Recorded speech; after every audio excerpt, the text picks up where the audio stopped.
Voici le débriefing du conseil communal de Colfontaine du 16 décembre 2025. Après l'attribution d'une médaille au directeur général du CPS, nous sommes passés au point sur les intercommunales. Au point 6 concernant IGA, je suis intervenu pour avoir des précisions sur les travaux au Reciparc, sur l'augmentation du prix des sacs Moka et sur le retour ou pas du ramassage chaque semaine. Je vous ai fait une vidéo séparée avec la réponse du bourgmestre. Cliquez sur le bouton suivre de mon profil pour recevoir les mises à jour avec mes nouvelles vidéos.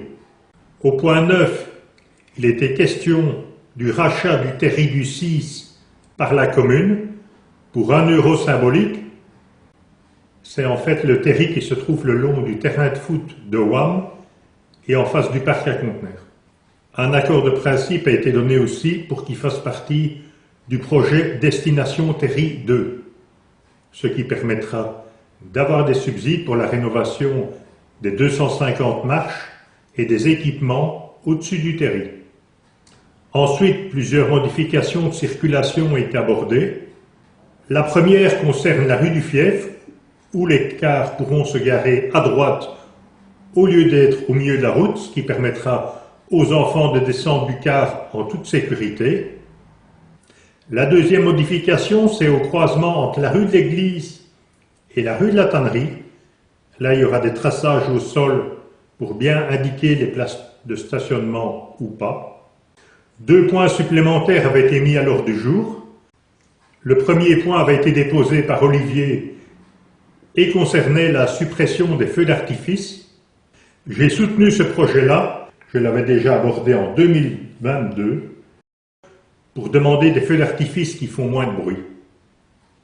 Le deuxième point avait été déposé par un élu désengagé qui souhaite qu'on fasse un espace cinéraire dans le bois de Colfontaine.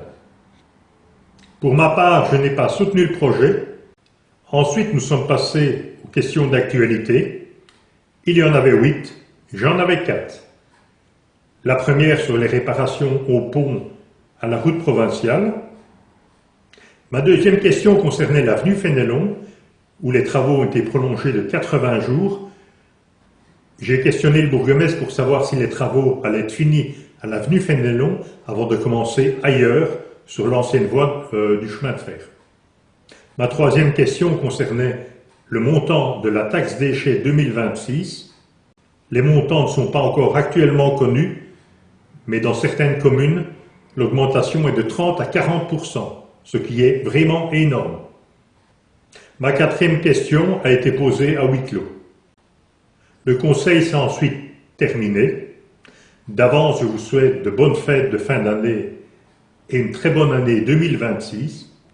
Et n'oubliez pas, avec l'équipe de colfontaine.net, on travaille tous pour vous. À bientôt!